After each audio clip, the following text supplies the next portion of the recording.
Dear students, welcome to Arts Tech Tutorials. This time I will be discussing the text of the poem The House of My Childhood by Dilip Chitre. Dilip Chitre. The House of My Childhood is a nostalgic poem where the poet likes to go back to his good golden childhood days where he spent with his grandmother. After a long gap, he revisited his ancestral house and found out the changes that took place there. Through the poem, Dilip Chitre picturizes only the present condition of his ancestral house and its surroundings. Now, discuss the poem stanza by stanza. The House of My Childhood, Dilip Chitre. First stanza.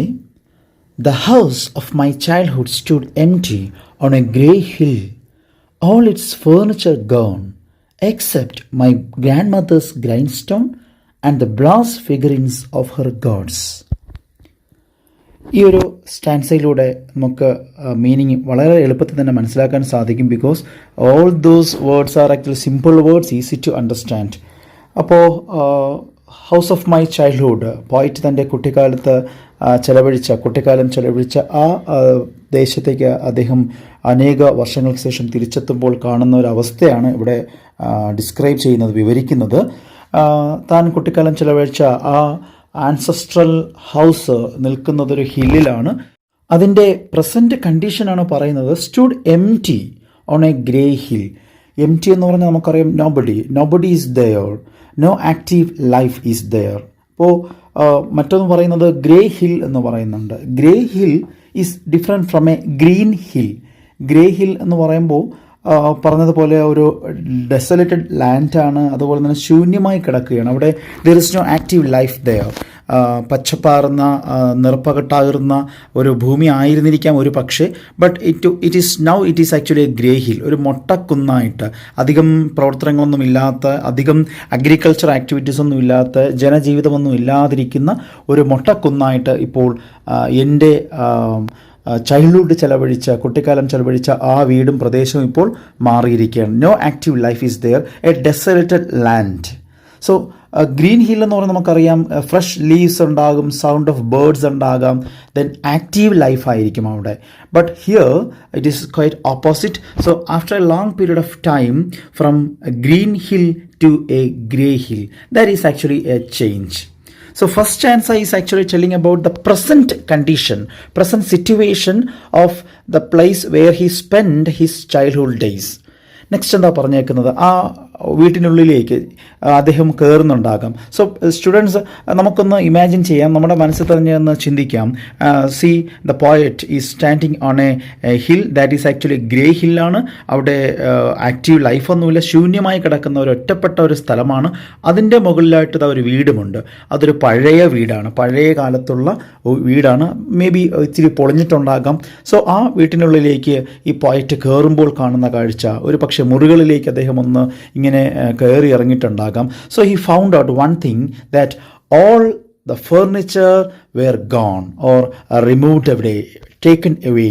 അവിടെ ഉണ്ടായിരുന്ന എല്ലാ ഫർണിച്ചറുകളും എന്ത് ചെയ്തിരിക്കുകയാണ്, മാറ്റപ്പെട്ടിരിക്കുകയാണ്, അല്ലെങ്കിൽ അവിടെ നിന്നും എടുത്തുകൊണ്ട് പോയിരിക്കുകയാണ്. Except my grandmother's grind stone and the brass figurines of our gods. പക്ഷേ ഇപ്പോൾ ഒന്ന് രണ്ട് കാര്യങ്ങൾ മാത്രം അവിടെ ഉണ്ട്. ആ കാര്യങ്ങൾ ഒഴികെ ബാക്കി ഒന്നും ആ വീട്ടിനുള്ളിൽ ഉപയോഗിക്കാൻ പറ്റുന്നതായിട്ടൊന്നും ഇല്ല. ഒന്ന് ഇതാണ്, എൻ്റെ ഗ്രാൻഡ് മദർ മുത്തശ്ശി ഉപയോഗിച്ചിരുന്ന grind stone. So grind stone, ആട്ടുകല്ല്, അതുപോലെ അരകല്ല് എന്നൊക്കെ പറയുന്നതാണ്. സോ അത് മാത്രം അവിടെ ഉണ്ട്. അതായത് പിന്നെ അതിനോടൊപ്പം ഉള്ളത് എന്താണ്, brass figurines of her God's. പിന്നെ എൻ്റെ ഗ്രാൻഡ് മദർ ഉപയോഗിച്ചിരുന്ന ബ്രാസ് കൊണ്ട് നിർമ്മിച്ചിരുന്ന സ്റ്റാച്യൂസ് ഓഫ് ഗോഡ്സ്, ദൈവത്തിൻ്റെ പ്രതിമകൾ കൂടി ആ വീട്ടിൽ ഞാൻ കണ്ടു. ഗ്രൈൻഡ് സ്റ്റോൺ തന്നെ ഉണർത്തുന്നത്, നമ്മളെ ഓർമ്മ ഉണർത്തുന്നത് പഴയ കാലത്തെയാണ് ഉണർത്തുന്നത്, അല്ലേ? ഇപ്പോൾ ഗ്രൈൻഡ് സ്റ്റോണിൽ നിന്നും നമ്മൾ ഗ്രൈൻഡിങ് മെഷീനിലേക്ക്, മിക്സർ ഗ്രൈൻഡേഴ്സ് ഒക്കെ ഇവിടെ ഉണ്ട്. So there is a change from old to modern. Next പറഞ്ഞത് ബ്രാസ് ഫിഗറിൻസ്, അതും പറഞ്ഞിരുന്നു. So that is the present condition. So in this first stanza poet describes the present condition of his ancestral house and its surrounding. Next stanza. After the death of all birds, bird cries still fill the mind. After the city's erasure, a blur still peoples the air in the colorless crack that comes before morning. In a place where nobody can sing, words distribute their silence among intricately clustered glyphs. Through this second stanza, the poet tries to recollect his past or memories. അദ്ദേഹം ഈ ഒരു സ്റ്റാൻസയിൽ അദ്ദേഹം വയ്ക്കുന്നത് കൂടുതലായിട്ട് ഓർമ്മകളാണ്. എന്ന് പറഞ്ഞാൽ ഓർമ്മകൾ കൃത്യമായിട്ട് അദ്ദേഹം ഓരോന്നായിട്ട് ഇങ്ങനെ പിൻ പോയിന്റ് ചെയ്യാതെ എടുത്തെടുത്ത് വയ്ക്കാതെ മൊത്തത്തിൽ അദ്ദേഹം ഓർമ്മകളെ ഇവിടെ ഒന്ന് കൊണ്ടുവരാൻ ശ്രമിക്കുകയാണ്. After the death of all birds, which means എല്ലാ പക്ഷികളുടെയും മരണശേഷം എന്നല്ല, എന്നാൽ അതേസമയം even the birds had stopped singing എന്നാണ് ഉദ്ദേശിക്കുന്നത്. പക്ഷികൾ തന്നെ അതിൻ്റെ ചിലയ്ക്കുന്ന അതിൻ്റെ ശബ്ദങ്ങൾ എന്ത് ചെയ്തു, നിർത്തി. എന്ന് പറഞ്ഞാൽ മേ ബി എല്ലാ പക്ഷികളും അവിടെ നിന്നും പോയിട്ടുണ്ടാകാം, ആ പ്രദേശം വിട്ട് പോയിട്ടുണ്ടാകാം. ബിക്കോസ് അവിടെ മനുഷ്യരില്ല, അതുപോലെ തന്നെ മറ്റു പ്രവർത്തനങ്ങളോ ആക്റ്റീവ് ലൈഫൊന്നും ഇല്ലാത്തതുകൊണ്ട് പതുക്കെ പക്ഷികളും അവിടെ നിന്നും പിന്മാറിയിട്ടുണ്ടാകാം ആ ദേശത്ത് നിന്നും. അതുകൊണ്ട് അതിപ്പോൾ ഒരു ഡെസോലേറ്റഡ് ലാൻഡ് എന്ന് പറഞ്ഞു. Bird cries still fill the mind.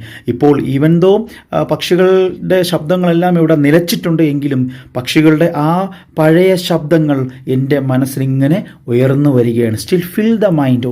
After the cities erasure, city ലൈഫിലെ അല്ലെങ്കിൽ നഗര ജീവിതത്തിലെ തിരക്കുകൾ കാരണം ഒരു പക്ഷേ തൻ്റെ ചൈൽഡ്ഹുഡ് ഡേയ്സിലെ മെമ്മറീസ് എല്ലാം ഫെയ്ഡഡ് ആയിട്ടുണ്ടാകാം അല്ലെങ്കിൽ മങ്ങിയിട്ടുണ്ടാകാം. അതായത് സിറ്റി ലൈഫിൻ്റെ ആ ഒരു തിരക്കിൽ അദ്ദേഹത്തിൻ്റെ മെമ്മറീസൊക്കെ സംടൈംസ് ഇറേസ്ഡ് ആയിട്ടുണ്ടാകാം, മാഞ്ഞു പോയിട്ടുണ്ടാകാം. But still he could recollect some memories of his childhood. എന്നിരുന്നാലും അദ്ദേഹത്തിൻ്റെ കുട്ടിക്കാലത്തെക്കുറിച്ചുള്ള ചില ഓർമ്മകൾ അദ്ദേഹത്തിന് ഇങ്ങനെ കൊണ്ടുവരാൻ സാധിക്കുന്നുണ്ട്. പക്ഷെ അതുപോലെ പൂർണ്ണമായിട്ട് വ്യക്തമായിട്ട് കൊണ്ടുവരാൻ സാധിക്കുന്നില്ല. ഒരു തരം മങ്ങിയ രീതിയിലാണ് കൊണ്ടുവരുന്നത്. അതാണ് അവിടെ ഒരു വേർഡ് ഉപയോഗിച്ചിരിക്കുന്നത്, a blur still peoples the air. A blur means മങ്ങിയ ചില കാഴ്ചകൾ.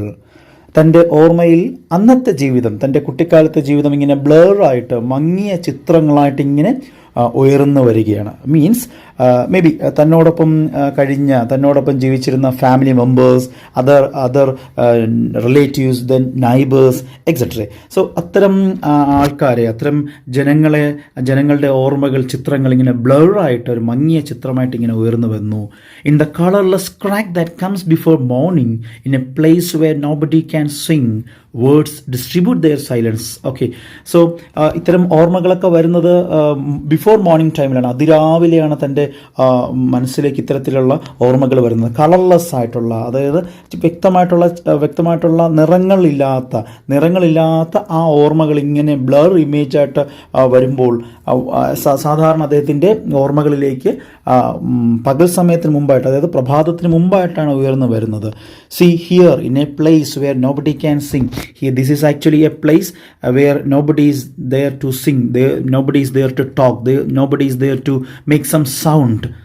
അവിടെ ആരും സംസാരിക്കുവാനില്ലാത്ത, ആരും പരസ്പരം ശബ്ദമുണ്ടാക്കാത്ത ഈ ഒരു പ്ലേസിൽ words distribute their silence. What you mean by words distribute their silence? Which means, അതായത് വാക്കുകൾ വരുന്നത് നമുക്കറിയാം സംസാരിക്കുമ്പോഴാണ്. when we open up our mouth. But when nobody is there to talk or to speak up, when nobody is there to communicate, words have no role to play there.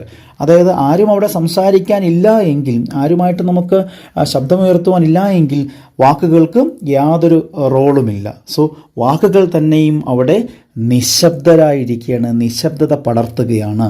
So words have no role to play there. So they spread silence among intricately clustered glyphs, which means actually memories actually coming up. Memories ഇങ്ങനെ waves one after the other, ഓരോ വേവുകൾ, അല്ലെങ്കിൽ ഇങ്ങനെ എന്താ പറയുക, നമ്മുടെ കടലിലെ തിരമാലകൾ ഇങ്ങനെ ഉയർന്നു വരുന്നത് പോലെ ഇങ്ങനെ ഉയർന്ന് തൻ്റെ ഉള്ളിലേക്ക് മെമ്മറീസ് ഇങ്ങനെ വരുന്നുണ്ട് എന്നുള്ളതാണ് അവിടെ ആശയം. Moving on to the last stanza. So this stanza is actually the present physical and his psychological state ആണ് ഇവിടെ കവി വിവരിക്കുന്നത്. അതായത് പോയറ്റിൻ്റെ present physical and psychological state ആണ്. Which means he wants to go back to those good past days. അദ്ദേഹത്തിൻ്റെ കഴിഞ്ഞ നല്ല കാലത്തേക്ക്, കുട്ടിക്കാലത്തേക്ക് പോകാൻ അദ്ദേഹം ആഗ്രഹിച്ചു പോവുകയാണ്. My grandmother's voice shivers on a bare branch. I toddle around the empty house. Spring and summer are both gone, leaving an elderly infant to explore the realms of age. See, ഞാൻ പറഞ്ഞതുപോലെ ഈ third സ്റ്റാൻസയിലേക്ക് അദ്ദേഹം he feels grandmother's presence. അദ്ദേഹം ഗ്രാൻഡ് മദറിൻ്റെ ഒരു presence അവിടെ ഫീൽ ചെയ്യുകയാണ്. He feels grandmother is calling from the nearby trees bare branch. അതായത് ലീവ്സ് എല്ലാം ഫോളിങ് അല്ലെങ്കിൽ ഡ്രൂപ്പായ അല്ലെങ്കിൽ ലീവ്സ് എല്ലാം കൊഴിഞ്ഞു പോയ അടുത്ത് നിൽക്കുന്ന മരത്തിലെ ശിഖരങ്ങളിൽ നിന്നും ശാഖകളിൽ നിന്നും മുത്തശ്ശിയുടെ ശബ്ദം ഇങ്ങനെ വൈബ്രേറ്റ് ചെയ്യുന്നതായിട്ട് അദ്ദേഹത്തിന് തോന്നുകയാണ്. His grand mother is calling. Maybe there was a good bond between grandmother and the poet. He loved his grandmother very much. Grand ചൈൽഡ്ഹുഡിൽ നല്ലൊരു അടുപ്പം, നല്ലൊരു ബന്ധമുണ്ടായിരുന്നിരിക്കണം. ഗ്രാൻഡ് മദർ ആയിരിക്കാം ഈ പോയറ്റ് ഒരു കുഞ്ഞായിരുന്നപ്പോൾ, കുട്ടിയായിരുന്നപ്പോൾ നോക്കിയിരുന്നത് അല്ലെങ്കിൽ സംരക്ഷിച്ചിരുന്നതൊക്കെ. സോ ഇപ്പോഴും ഗ്രാൻഡ് മദറിൻ്റെ ആ ഒരു ഓർമ്മകൾ തന്നോടൊപ്പമുണ്ട് എന്ന് ഈ പോയത്തിലൂടെ മനസ്സിലാക്കാൻ സാധിക്കുന്നുണ്ട്. I toddled around the empty house. ആ ഒറ്റപ്പെട്ട ആളൊഴിഞ്ഞ ആ വീട്ടിൽ ഞാനിപ്പോൾ എന്ത് ചെയ്യുന്നത്, ഒരു കുഞ്ഞാനിവിടെ ഒരു പിക്ചർ കാണിച്ചിട്ടുണ്ട്. ഒരു ടോട്ടൽ മീൻസ് ടോട്ടൽ ഏജ് എന്ന് പറയുമ്പോൾ ഒരു വയസ്സിന് ശേഷമുള്ള 2-3 വയസ്സ്. ആ സമയത്ത് അറിയാം കുഞ്ഞുങ്ങൾ ഇഴഞ്ഞ് നിന്നും നടക്കുവാനൊക്കെ ശീലിക്കുന്ന ഒരു ടൈമാണ് 1 വയസ്സ് കഴിയുമ്പോൾ. സോ ഒരു കുഞ്ഞിനെ പോലെ, അത്തരത്തിലുള്ള കുഞ്ഞിനെ പോലെ ഞാനിവിടെ എന്ത് ചെയ്യാൻ, ഓടിക്കളിക്കുവാൻ ആഗ്രഹിക്കുകയാണ് ആ ആളൊഴിഞ്ഞ വീട്ടിൽ. Which means he wants to go back to his past days, his early childhood time. His toddler ടൈമിലേക്ക് അദ്ദേഹം പോകാൻ ആഗ്രഹിക്കുകയാണ്. Spring and summer are both gone. അപ്പോൾ വസന്തകാലവും ഈ വേനൽക്കാലവും ഒക്കെ കഴിഞ്ഞിരിക്കുകയാണ്. ഒരു പക്ഷേ അദ്ദേഹം പറഞ്ഞിരിക്കും തൻ്റെ ജീവിതത്തിലുള്ള ആ നല്ല കാലങ്ങളായിരിക്കാം, ഒരു പക്ഷേ നിറപ്പകിട്ടായിരുന്ന ലൈഫ്, ഫ്രഷ് എനർജറ്റിക് ആയിട്ടുള്ള വളരെ പോസിറ്റീവായിട്ടുള്ള ഒരു ലൈഫ് ടൈം അദ്ദേഹത്തിൻ്റെ കുട്ടിക്കാലം, പിന്നെ കൗമാരകാലം, അതുപോലെ തന്നെ തൻ്റെ യുവത്വം, അതൊക്കെ ഇപ്പോൾ എന്ത് ചെയ്തിരിക്കുകയാണ്, by the passing of time അതെല്ലാം നഷ്ടപ്പെട്ടിരിക്കുകയാണ്. ഒരു പക്ഷെ അങ്ങനെ ആയിരിക്കാം, അല്ലെങ്കിൽ കാലങ്ങൾ കടന്നു പോയിരിക്കുകയാണ്. ഒത്തിരി സ്പ്രിംഗ് സീസണും സമ്മർ സീസണും ഒക്കെ എൻ്റെ ജീവിതത്തിൽ വന്നു കഴിഞ്ഞു. അത് വർഷങ്ങൾ കഴിഞ്ഞു പോയി. ഇപ്പോൾ ആ വർഷങ്ങളെല്ലാം കഴിഞ്ഞു പോയപ്പോൾ ലീവിങ് ആൻ എൽഡർലി ഇൻഫാൻറ്റ്, ഇപ്പോൾ അവയെല്ലാം അവശേഷിപ്പിച്ചിരിക്കുന്നത് എന്താണ്, എൽഡർലി ഇൻഫാൻറ്റിനാണ് എന്ന് പറഞ്ഞൊരു മുതിർന്ന കുഞ്ഞിനെയാണ് അവശേഷിച്ചിരുന്നത്.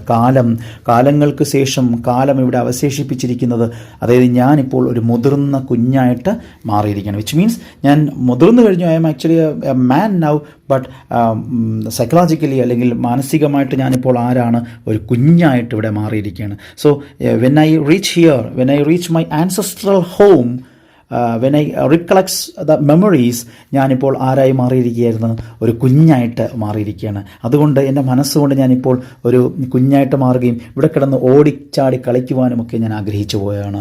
To explore the rooms of age means memories, അതായത് പഴയകാല ഓർമ്മകൾ ഇവിടെ എല്ലാ ഇടങ്ങളിലും, ഓരോ മുക്കിലും, ഓരോ കോർണേഴ്സിലും, ഓരോ മുറികളിലും അവശേഷിപ്പിച്ചിട്ടുണ്ട് ഞാൻ. സോ ആ കഴിഞ്ഞു പോയ കാലം അല്ലെങ്കിൽ എൻ്റെ ഓർമ്മകളിലേക്ക് ഞാൻ ഇറങ്ങിച്ചെല്ലുവാനായിട്ട്, അന്വേഷിച്ചിറങ്ങുവാനായിട്ട്, സെർച്ച് ചെയ്യാനായിട്ട് ഞാൻ എന്ത് ചെയ്യുകയാണ്, ഒരു കുഞ്ഞായിട്ട് ഈ പറയുന്ന ഈ ഒറ്റപ്പെട്ട വീട്ടിലേക്ക്, ഈ ദേശത്തേക്ക്, ഈ ഒറ്റപ്പെട്ടിരിക്കുന്ന മുറികളിലേക്ക് ഞാൻ കയറുകയാണ്, ഞാൻ പരതുകയാണ്, ഞാൻ അന്വേഷിക്കുകയാണ്. Okay, so here ends the poem. Here ends this beautiful nostalgic poem. Actually, ഇതൊരു nostalgic poem ആണ്. This is a nostalgic poem. തൻ്റെ പഴയ നല്ല കാലത്തിലേക്ക്, നല്ല ഓർമ്മകൾ നൽകുന്ന ആ കുട്ടിക്കാലത്തേക്ക് പോകുവാൻ ആഗ്രഹിക്കുന്നത് കൊണ്ട് this is actually a nostalgic poem.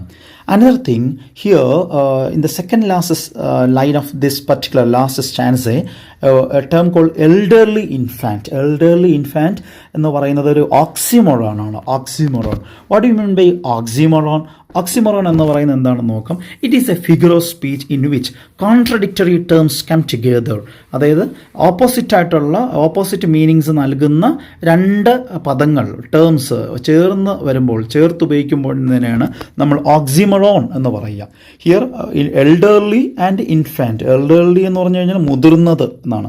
അതേസമയം ഇൻഫാൻറ്റ് മീൻസ് കുഞ്ഞ്, അത് 1 വയസ്സ് എന്നൊക്കെയാണ് ഉദ്ദേശിക്കുന്നത്. അപ്പോൾ മുതിർന്ന കുഞ്ഞ്, ഒരിക്കലും നമുക്കത് ചിന്തിക്കുമ്പോൾ അത് നമുക്ക് ഒരു കോമൺ സെൻസ് വരുന്നില്ല, ഒരു സെൻസ് തോന്നുന്നില്ല. But at the same time അതിൽ വേറെ ചില ഇൻ്റർപ്രിട്ടേഷൻസ് നൽകാൻ സാധിക്കുന്നുണ്ട്, അല്ലെ നമ്മൾ നേരത്തെ പോയത്തിൽ കണ്ടതുപോലെ. സോ അത്തരം ഉപയോഗങ്ങളെയാണ്, ടേംസിനെയാണ് നമ്മൾ എന്ത് പറയുക, ഓക്സിമോറോൺ. അതായത് ഫസ്റ്റ് ലുക്കിൽ ഒരു സെൻസ് നമുക്ക് തോന്നുകയില്ല, പക്ഷേ അതിനുള്ളിൽ വേറെ ചില മീനിങ്സ് കൂടെ കാണും. സോ എനിക്ക് തോന്നുന്നു when we move to some examples നിങ്ങൾക്കത് കുറച്ചുകൂടെ മനസ്സിലാക്കാൻ സാധ്യതയുണ്ട്. എക്സാമ്പിൾസ് ഇതാണ്. Open secret. ഓപ്പൺ സീക്രട്ട് എന്ന് പറഞ്ഞാൽ നമുക്കറിയാം പരസ്യമായ രഹസ്യം, അതായത് നോൺ സീക്രട്ട്. സോ പരസ്യമായ രഹസ്യം എന്ന് പറയുമ്പോൾ പിന്നെ അത് രഹസ്യമല്ലല്ലോ.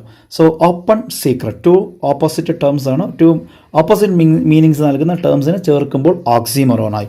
Original copy. ഒറിജിനൽ എന്ന് പറഞ്ഞാൽ നമുക്കറിയാം യാഥാർത്ഥ്യമായത്, ബട്ട് കോപ്പി എന്ന് പറഞ്ഞാൽ അതിൽ നിന്നും കോപ്പി അടിച്ചത്. സോ 2 ടേംസ് ഓപ്പോസിറ്റ് മീനിങ്സ് ആണ്, പക്ഷെ അത് ഒരുമിച്ച് ചേർക്കുമ്പോൾ അത് ഓക്സിമോറോണായി മാറുകയാണ്. Cruel kindness. നിങ്ങൾ തന്നെ അത് മനസ്സിലാക്കിയെടുക്കുക. ക്രൂവൽ കൈൻഡ്നസ് അതും ഓക്സിമോറോൺ എക്സാമ്പിളാണ്. നമ്മളതുപോലെ തന്നെ മലയാളത്തിൽ പാവം ക്രൂരൻ എന്ന് പറയാറുണ്ട്. പാവം ക്രൂരൻ, ഒരിക്കലും ക്രൂരൻ പാവമല്ല, ആകുകയില്ല. സോ എന്നാൽ അതേസമയം നമ്മളത് ഈ ലിറ്ററേച്ചറിൽ, സാഹിത്യത്തിൽ എന്ത് ചെയ്യും, അതിൻ്റെ ഒരു ക്വാളിറ്റി അതിനെ വർണ്ണാഭമാക്കുവാനായിട്ട് നമ്മൾ ഉപയോഗിക്കുന്ന ഇത്തരം ഉപയോഗങ്ങളെയാണ്, യൂസേജസിനാണ് ഓക്സിമോറോൺസ് എന്ന് പറയുന്നത്. So I hope that you got some idea regarding the poem and the last point that I discussed, that is oxymoron. മനസ്സിലായെന്ന് ഞാൻ കരുതുന്നു. So here ends our class. Have a nice learning day. Thank you. Bye.